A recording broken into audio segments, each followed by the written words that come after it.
오늘 우리에게 주시는 하나님의 말씀은 창세기 9장 8절에서 17절 말씀입니다. 제가 봉독하겠습니다.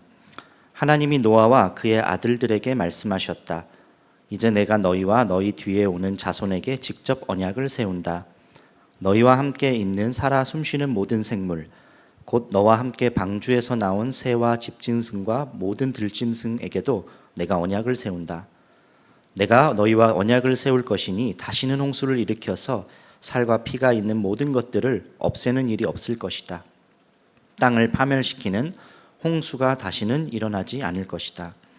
하나님이 말씀하셨다. 내가 너희 및 너희와 함께 있는 숨쉬는 모든 생물 사이에 대들을 세우는 언약의 표는 바로 무지개이다. 내가 무지개를 구름 속에 둘 터이니 이것이 나와 땅 사이에 세우는 언약의 표가 될 것이다. 내가 구름을 일으켜서 땅을 덮을 때마다 무지개가 구름 사이에서 나타나면 나는 너희와 숨쉬는 모든 짐승 곧 살과 피가 있는 모든 것과 더불어 세운 그 언약을 기억하고 다시는 홍수를 일으켜서 살과 피가 있는 모든 것을 물로 멸하지 않겠다. 무지개가 구름 사이에서 나타날 때까지 내가 그것을 보고 나 하나님이 살아 숨쉬는 모든 것들 곧 땅 위에 있는 살과 피를 지닌 모든 것과 세운 영원한 언약을 기억하겠다. 하나님이 노아에게 말씀하셨다. 이것이 내가 땅 위에 살과 피를 지닌 모든 것과 더불어 세운 언약의 표다. 아멘. 하나님의 말씀입니다. 여러분, 어린 자녀들은 부모로부터 받은 약속을 절대 잊는 법이 없습니다. 뭘 사달라고 한다거나 어디를 간다고 하거나 또는 무엇을 얻고 싶다거나 그리고 그 약속을 받아내면 절대 잊어버리지 않고 기억합니다. 그래서 애들에게 가장 중요한 것은 부모로부터 약속을 받아내는 것이지요. 그러려고 부모를 조르고 설득하고 또 조건을 걸어서 약속을 받아내기도 합니다. 그렇게 해서 약속을 받아내면 얼마나 아이들이 기뻐하는지 아직 얻지 못했지만 마치 얻은 것처럼 아이들이 살아가는 것을 보게 됩니다. 엄마 아빠가 반드시 그 약속을 지킬 것이라는 것을 믿어 의심치 않기 때문에 그런 것이죠. 그리고 약속이 지켜질 때까지 소망과 기대를 품고 아직 이루어지지 않았지만 앞으로 일어날 것을 믿기 때문에 아이들에게는 기쁨이 있습니다. 여러분, 약속이 주는 힘이 바로 그런 것이지요. 하물며 하나님께서 우리에게 주신 약속은 우리에게 어떤 의미일까요? 어떤 약속은 이미 성경을 통해서 다 이루어진 약속도 있습니다. 또 어떤 약속은 아직 이루어지지는 않았지만 하나님이 하신 약속이기 때문에 이루어질 약속인 것이죠. 이미 이루어진 약속은 우리가 감사함으로 받으면 되는 것이고 아직 이루어지지 않은 약속에 대해서는 걱정하거나 염려하기보다 이미 이루어진 것처럼 믿고 살아가는 것이 지혜로운 삶입니다. 저는 보시는 바와 같이 굉장히 내성적인 사람입니다. 남 앞에서 말하기 어려워하고 또 나서는 것을 별로 좋아하지 않습니다. 어렸을 적부터 이 내성적인 성향으로 인해서 수많은 에피소드가 있었습니다. 하도 아들이 내성적이니까 한 번은 전학하는 날이었는데 자기소개를 하다가 그만 눈물이 글썽거려서 친구들에게 제 이름을 제대로 이야기하지 못하고 선생님이 그냥 자리에 앉혔습니다. 그런 제 모습을 그 교실 창문 밖에서 어머님이 보고 계셨어요. 그래서 어머님의 저를 향한 가장 간절한 기도 제목은 학창시절 내내 우리 아들 담대하게 해주시옵소서, 그 기도 제목이었습니다. 제가 학교를 갈 때마다 마치 의식처럼 거울을 보고 해야 하는 것이 있었는데 거울을 보고 나는 할 수 있다. 나는 할 수 있다. 나는 무엇이든지 할 수 있다. I can do it. I can do it. I can do it. 그렇게 해야만 어머니께서 학교를 등교할 수 있도록 해주셨습니다. 하나님의 은혜로 목회자가 되었는데 저는 정말 신학교에 들어가기 전까지 목사는 앞에서 설교해야 되고 회의를 때로는 주관해야 되고 앞에서 사회를 봐야 한다는 사실이 신학교 가기 전까지는 보이지 않았어요. 하나님이 그 모습을 철저히 저에게 가려주셨던 것 같습니다.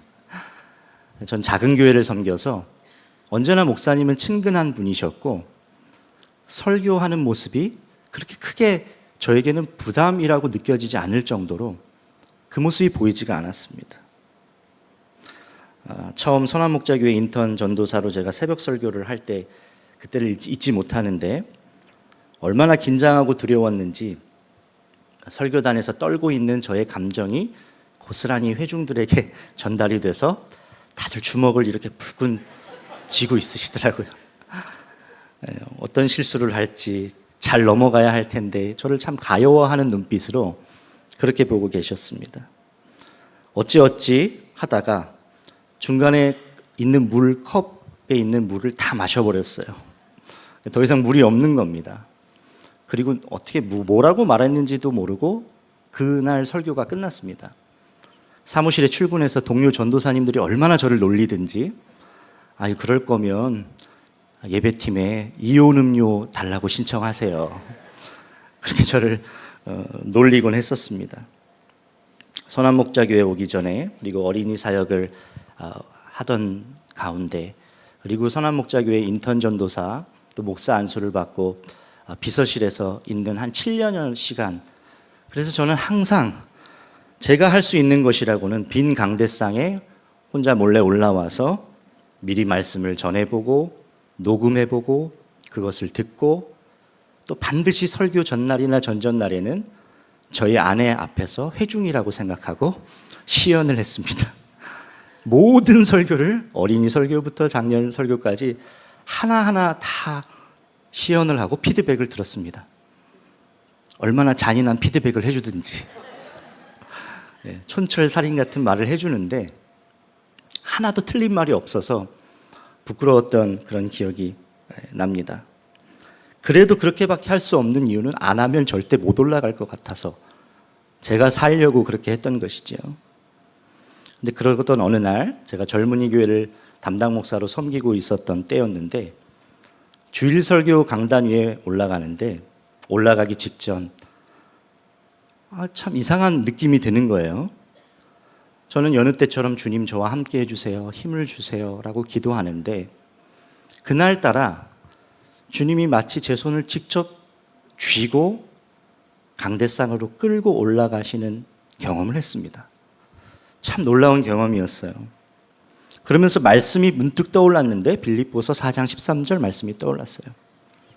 내게 능력 주시는 자 안에서 내가 모든 것을 할 수 있느니라. 순간 제가 초등학교 시절에 거울 보고 외쳤던 I can do it, I can do it, I can do it. 이것이 어떤 의미인지 저희 어머니가 초등학생의 용어로 이해할 수 있도록 하나님이 주신 약속을 계속해서 말씀해 주셨구나. 그걸 깨달았어요. 야, 너는 너에게 능력 주시는 그분으로 인해서 모든 것을 할 수 있는 존재야. 아들아, 그러니 두려워하지 마렴. 담대하렴. 여러분, 우리는 우리 자신을 보면요, 어떤 가능성이 없습니다. 그렇죠? 그런데 우리의 주님이 능력이 되세요. 그 주님 안에서 모든 것을 할 수 있는 약속을 우리가 다 받은 것이지요. 그 후로 이 약속이 믿어지니까 얼마나 자유하게 되든지, 물론 설교단에 선다는 건 항상 긴장되는 일이지만 저에게 얼마나 평강과 자유와 은혜가 주어지는지 비로소 누리게 되는 것 같습니다. 그때 고백만 할 게 아니라 진작 내가 이 약속을 붙들고 살 걸 하는 그런 생각이 안타까움도 들었어요. 성경은 무수히 많은 하나님의 약속이 담겨져 있습니다. 어떤 분이 성경에 도대체 몇 가지 약속이 담겨져 있나 세어본 분이 계시대요. 7,486개까지 세어봤다고 합니다. 약속을 주신 주체는 하나님이시고 약속을 받은 사람들은 우리들이지요. 저는 오늘부터 4주간 성경에 기록되었고 성경을 관통하고 있는 하나님이 우리에게 주신 언약, 그것을 여러분과 나누려고 합니다. 하나님은 말씀하신 약속을 지키지 않으실 수가 없는데 이유는 그분 속에 거짓이 하나도 없기 때문에 그렇습니다. 디도서 1장 2절 말씀에 나는 거짓이 없으신 하나님께서 영원전부터 약속해 두신 영생에 대한 소망을 품고 있습니다. 거짓이 없는 분이기에 약속을 어기거나 약속을 바꾸실 수가 없어요. 반드시 약속을 이루시는 분이라는 것입니다. 그러니까 우리가 생각하며 살 것은 하나님이 그 약속을 지킬지 지키지 않을지, 이건 우리의 고민의 대상이 아닙니다. 하나님의 약속을 믿고 그 약속 위에서 살아갈지, 우리는 그것만 생각하면 되는 것이지요. 언약은 히브리어로 베리트라는 단어인데 구약의 베리트라는 이 개념을 신약 시대 헬라어 단어로 표현하는 데 있어서 굉장히 애를 먹었습니다. 왜냐하면 딱 맞는 단어가 없었기 때문에 그렇습니다. 근데 여러 헬라 단어 중에 선택된 이 언약이라는 단어가 뭐로 번역이 됐냐면 디아다케라는 단어로 채택이 됐습니다. 이 디아다케를 채택한 이유가 있어요. 언약은 당사자 간의 협약인데 하나님께서 말씀하신 언약에 있어서 정말 중요한 것은 그 약속을 주신 하나님의 신실하심과 그분의 주권적인 권한이라는 의미가 더 담겨 있어야 되는 것이거든요. 그래서 이 디아데케를 사용했습니다. 그러니 하나님이 우리에게 주신 언약은 연약한 언약 파트너인 우리의 어떠함과 관계없이 하나님의 주권적이고 초월적인 그 우월한 하나님과 연약한 우리 인간과의 종속적인 그런 약속인 것입니다.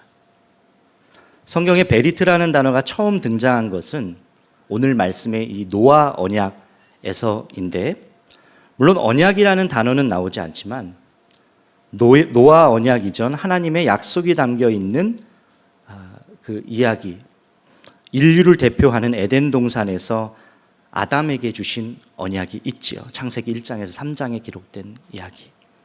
그때 창세기 1장 28절에 하나님이 그들에게 복을 주시며 하나님이 그들에게 이르시되 생육하고 번성하여 땅에 충만하라. 땅을 정복하라. 바다의 물고기와 하늘의 새와 땅에 움직이는 모든 생물을 다스리라 하시니라 했습니다. 하나님이 아담과 맺은 약속에는 결혼제도도 담겨져 있고 또한 선악과를 범한 인간의 불순종이 이야기가 있고 실패가 있고 죄에 대한 이야기가 담겨져 있죠. 그래서 실은 성경은 3장으로 끝나도 전혀 이상하지가 않는 것입니다. 아담과 하와의 범죄로 끝나면 그것도 이상한 게 아니죠. 하나님이 먹지도 만지지도 말라고 말씀한, 그러면 정녕 너희가 죽는다라고 말씀하신 선악과를 범했기 때문에 인류의 역사가 거기서 끝나도 우리가 할 말이 없는 것이지요. 에덴에서 아담과 하와가 하나님과 함께 살았었는데, 완전한 교제 속에서 살았는데 죄가 들어옴으로 인하여서 하나님과 분리되는 죄에 대한 대가를 치르게 되었습니다. 추방되었지요. 그런데 함께 동시에 그 속에 하나님께서 그들에게 은혜를 베푸셨는데 벌거벗은 수치를 알게 된 그들에게 가죽 옷을 입혀주고 다시 회복하게 하시도록 은혜를 공급해 주시면서 살아갈 방도를 마련해 주셨지요. 기회를 주셨습니다. 근데 오늘 말씀 노아 언약의 배경을 보면 또다시 실패한 사람의 모습을 보게 되죠. 창세기 6장 5절 6절 말씀에 주님께서는 사람의 죄악이 세상에 가득 차고 마음에 생각하는 모든 계획이 언제나 악한 것뿐임을 보시고서 땅 위에 사람 지으셨음을 후회하시며 마음 아파하셨다. 악의 급속한 확산으로 하나님께서 고통스러우셨다는 것입니다. 그리고 동시에 이어지는 8절에 그러나 노아만은 주님께 은혜를 입었다. 죄가 가득한 그 세상을 하셔야 하면서 그러나 다른 한쪽에서는 하나님과 동행했던 노아를 통해 그러나의 계획을 하나님께서 세우고 계셨던 것입니다. 노아에게 방주를 만들도록 그렇게 말씀하시고 홍수 심판에서 구원하셔서 인류의 모든 생물과 또 구원하는 모든 구속사의 연결고리를 그렇게 삼으셨습니다. 그리고 노아와 언약을 맺으시는데 창세기 9장 9절 11절에 이제 내가 너희와 너희 뒤에 오는 자손에게 직접 언약을 세운다. 내가 너희와 언약을 세울 것이니 다시는 홍수를 일으켜서 살과 피가 있는 모든 것들을 없애는 일이 없을 것이다. 땅을 파멸시키는 홍수가 다시는 일어나지 않을 것이다. 다시는 홍수를 일으켜서 심판하는 일은 없을 것이다. 이렇게 언약하셨습니다. 하나님은 홍수 심판 후에 동일하게 노아와 그 자손들에게 뭐라고 말씀하셨냐면 너희는 생육하고 번성하여 땅에 충만하라. 그렇게 말씀하셨거든요. 천지 창조할 때 주셨던 축복을 다시 하셨습니다. 아담과 하와의 범죄와 같이 인간의 죄는 반복됐어요. 그러니까 하나님의 창조 질서를 훼손시키고 그 속에 담아두신 축복을 누리지 못하게 되는 유일한 불안 요소가 있는데 바로 사람이라는 겁니다. 사람의 죄, 사람의 약함, 이것이 불안 요소였던 것이죠. 다시는 홍수를 일으켜서 살과 피가 있는 모든 것들을 없애는 일이 없을 것이다. 땅을 파멸시키는 홍수가 다시는 일어나지 않을 것이다. 이렇게 하나님께서 다시는 내가 물로 심판하지 않을 거야 스스로 맹세하시면서 노아와 그 후손들 우리에게 홍수 심판을 더 이상 두려워하지 말고 내가 너희에게 주었던 축복, 생육하고 번성하여 땅에 충만하라, 가득하라. 그 창조의 목적과 구원의 계획이 지속될 수 있도록 그렇게 언약하신 것입니다. 비록 사람은 악하여서 죄를 짓고 또 불순종하고 교만하고 실패하지만 그래서 하나님을 신뢰하지 못하지만 이제 내가 너희와 너희 뒤에 오는 자손에게 직접 언약을 세운다.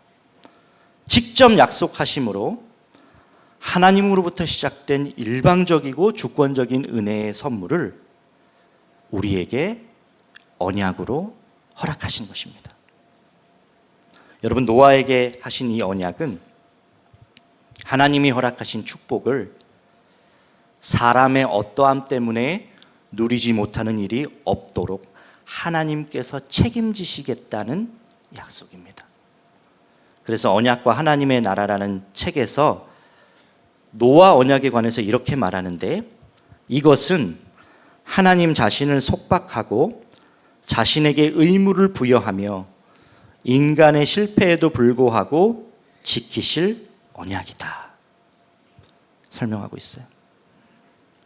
여러분, 이 창조 질서와 하나님의 구원의 계획을 지속하기 위하여 하나님께서 어떤 마음이신지를 우리가 이해할 필요가 있습니다. 세상을 향한 하나님의 기본적인 방식은 분노나 심판이 아니고 우리를 긍휼히 여기시고 우리를 자비의 대상으로 바라보시고 우리를 인내하시는 사랑입니다. 인간의 약함을 견디시며 오래 참으시는 사랑이 그 속에 흐르고 있다는 것입니다. 우리는 하나님의 창조 질서와 하나님이 맹세로 보증한 내가 다시는 물로 너희를 심판하지 않겠다, 그분의 주권적인 그 언약 위에서 이제 살게 되었다는 것입니다. 그리고 그 증표로 무엇을 두셨느냐? 무지개를 두셨어요. 무지개. 제가 무지개 사진을 보여드릴게요. 복정동에서 제가 올해 찍은 무지개 사진입니다. 저 사진은 수년 전에 제가 어떤 청년이 찍은 것을 보았던 것인데 무지개 사진입니다. 13절 말씀에 바로 무지개이다. 내가 무지개를 구름 속에 둘 터이니 이것이 나와 땅 사이에 세우는 언약의 표가 될 것이다. 무지개는요, 비가 이렇게 내린 후에 공중에 작은 물방울들이 흩어져 있을 때 그때 태양빛이 반사되어서 나타나는, 비치는, 여러 색깔로 분산돼서 비치는 그런 현상이죠. 근데 무지개를 원어로 보면 캐세드라는 단어를 사용하고 있는데 이게 전쟁 무기나 사냥의 도구로 사용하는 활이에요. 활. 무지개의 모양이 어떻죠? 활 모양처럼 생겼잖아요. 성경에 이 활이 수십 차례 등장하는데 하나님께서 무기 삼으실 때 이 활이라는 단어, 캐세드라는 단어를 사용하십니다. 하박구석 3장 9절 11절 말씀에도 주께서 활을 꺼내시고 화살을 바로 쏘셨나이다. 주께서 강들로 땅을 쪼개셨나이다.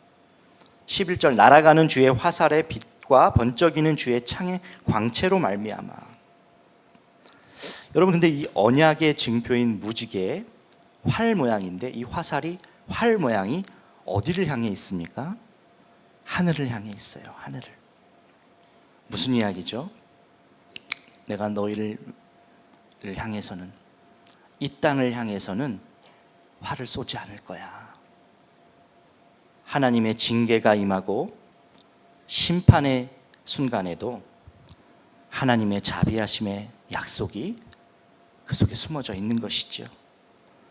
이는 심판이 기록되어 있는 요한계시록 10장에서도 나타나는데 10장 1절에 내가 또 보니 힘센 다른 천사가 구름을 입고 하늘에서 내려오는데 그 머리 위에 무지개가 있고 그 얼굴은 해 같고 그 발은 불기둥 같으며.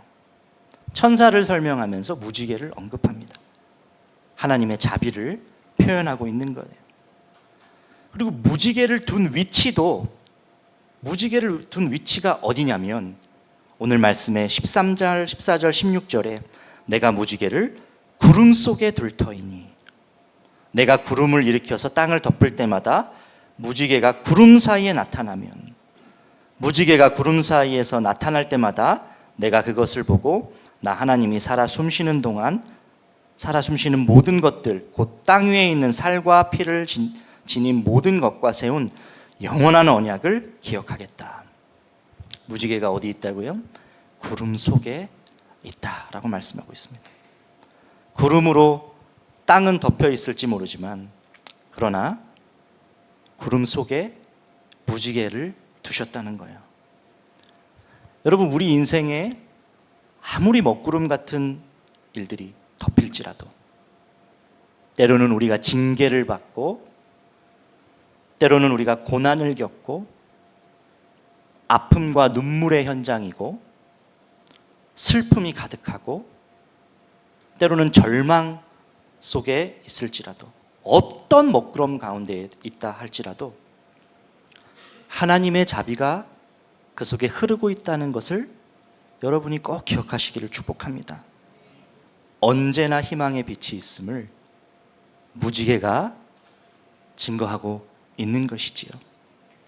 죄에 대하여 마땅히 심판받아야 할 우리 모습이고, 불안정하고 연약한 모습이어서 실패를 거듭 반복하지만, 그러나 그럼에도 우리가 다시 도전하고 다시 기회를 얻을 수 있는 이유는 우리를 알고 그래서 스스로 맹세하신 하나님의 언약, 자비로우시고 긍휼이 많으신 하나님께서 직접 약속하셨기 때문입니다.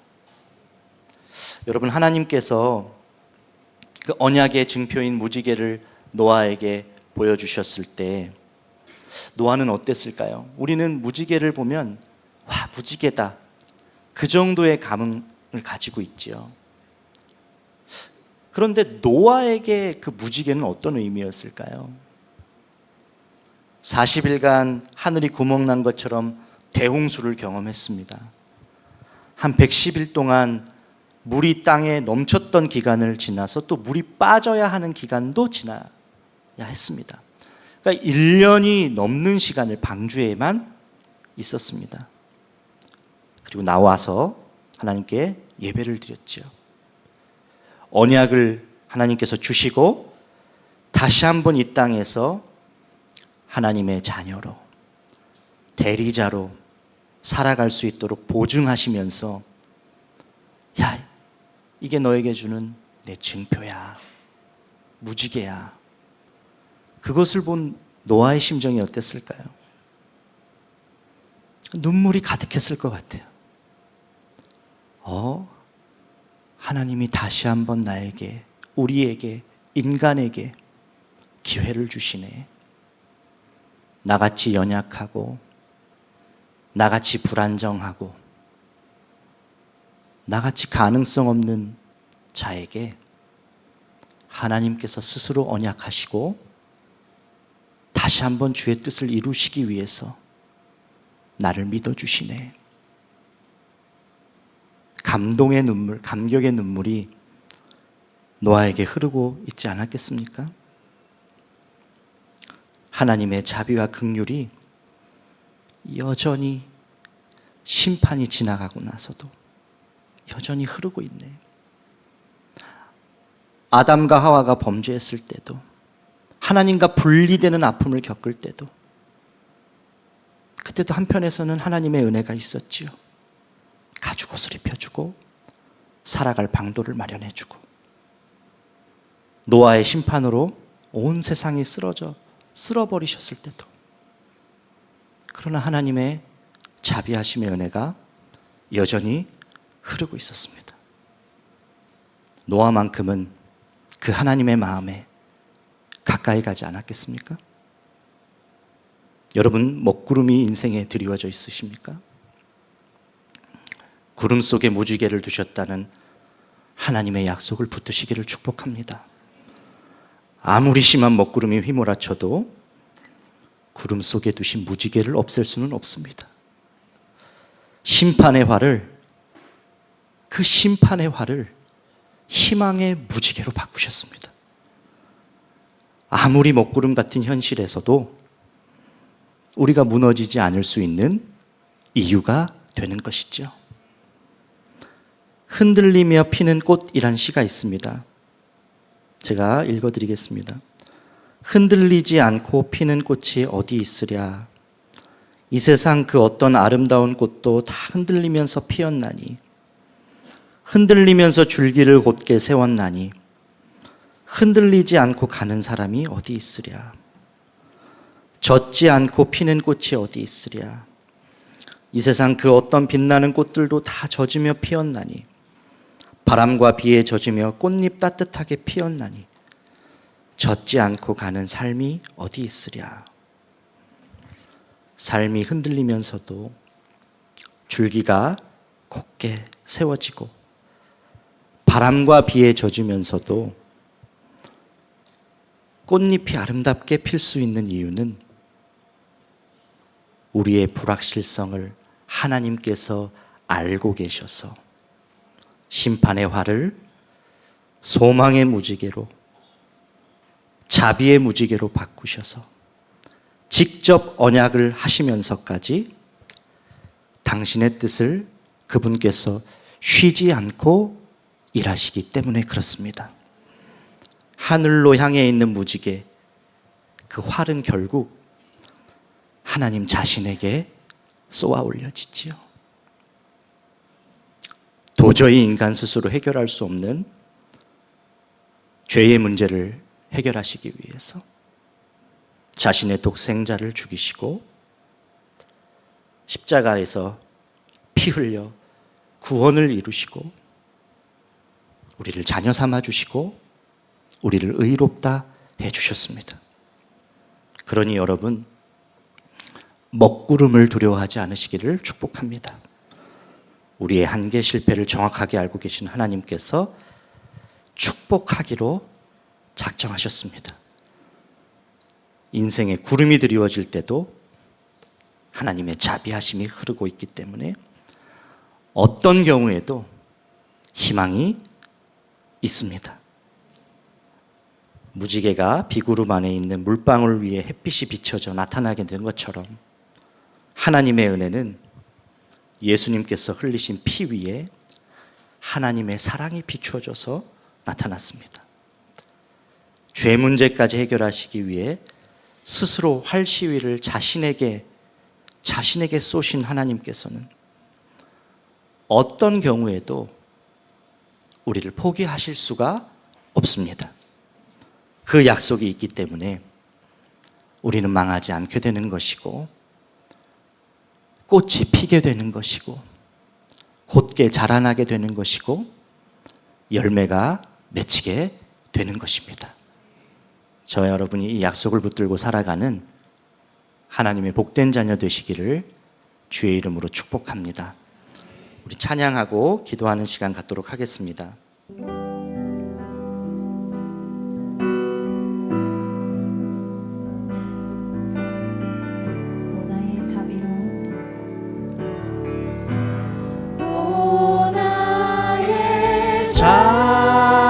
자비로운 주여 나의 몸과 영혼을 주님을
여러분, 두 번에 나눠서 우리가 함께 기도했으면 좋겠습니다.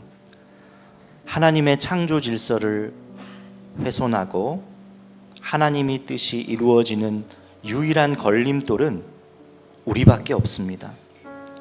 그런 우리를 향하여 하나님께서 약속을 주셨습니다. 다시는 홍수를 일으키지 않고 땅을 파멸시키는 홍수로 다시는 심판하지 않겠다. 하나님 스스로 맹세하시면서 여전히 하나님의 축복과 하나님의 사랑, 그 자비하심이 우리에게 유효한 것임을 약속하셨습니다. 우리가 이렇게 기도했으면 좋겠습니다. 하나님이 직접 맺으셔야 할 만큼, 하나님이 직접 그렇게 보증하시는 것만큼, 맹세한 만큼 우리에게 주신 언약, 그 언약을 주신 하나님 아버지의 마음에 가까이 가게 하여 주시옵소서. 축복 주시려고 작정하신 하나님의 사랑, 구원 주시기 위해 화를 자기 자신에게 겨누기까지 심판을 유보한 하나님의 자비, 그 마음이 오늘 나에게 품어지게 하여 주셔서 약속대로 축복을 누리고 약속대로 구원받은 자의 삶을 살아가게 하여 주시옵소서. 기회를 계속 얻으려고만 하지 말고 성숙한 자녀로, 아버지의 마음에 합한 자녀로 살게 하여 주시옵소서. 우리 주의 이름을 간절히 부르고 기도하겠습니다. 주여,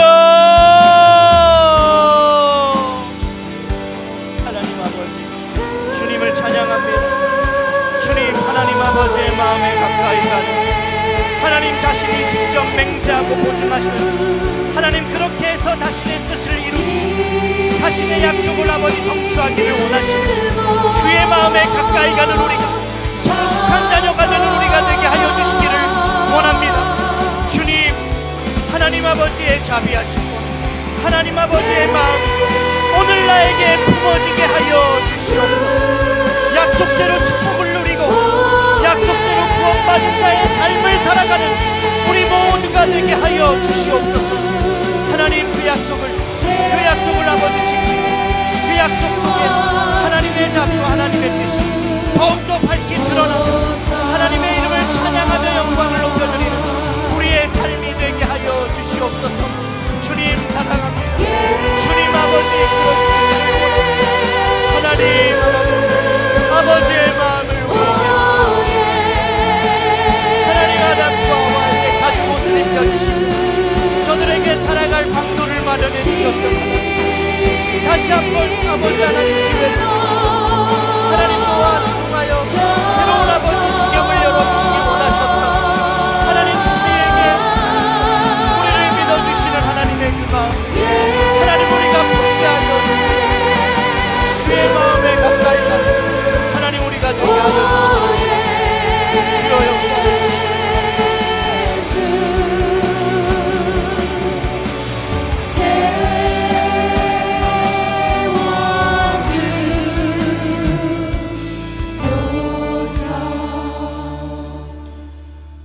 절 말씀입니다.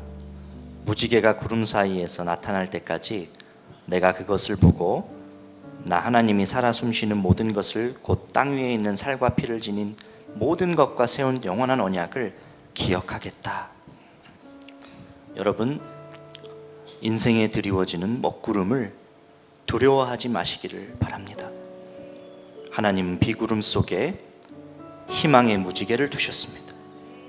어떤 경우에도, 어떤 현실에도 하나님의 자비하심의 은혜가 흐르고 있다는 것을 여러분이 꼭 붙드시기를 원합니다.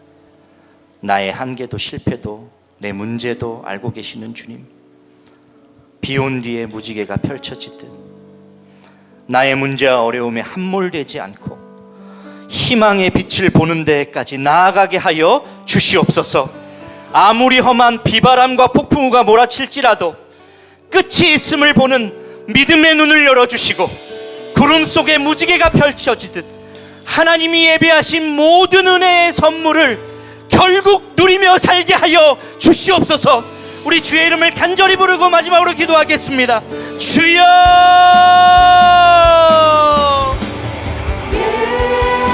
하나님 아버지, 인생의 먹구름 앞에 우리가 무너지지 않기를 원합니다.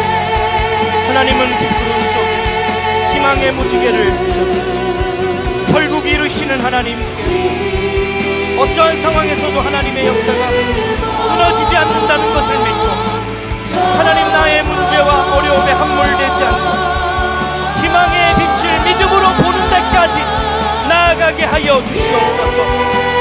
아무리 우리를 둘러싼 비바람과 폭풍우가 몰아친다고 할지라도 그 속에 하나님께서 두신 영원한 언약 하나님 무지개를 기억하게 하여 주셔서 희망의 빛을 기억하게 하여 주셔서 놀라운 하나님의 예비하신 은혜를 우리 모두가 마음껏 누리며 살아가는 약속의 자녀로 살아가게 하여 주시옵소서. 주님 찬양합니다. 주님 역사하여 주시기를 원합니다.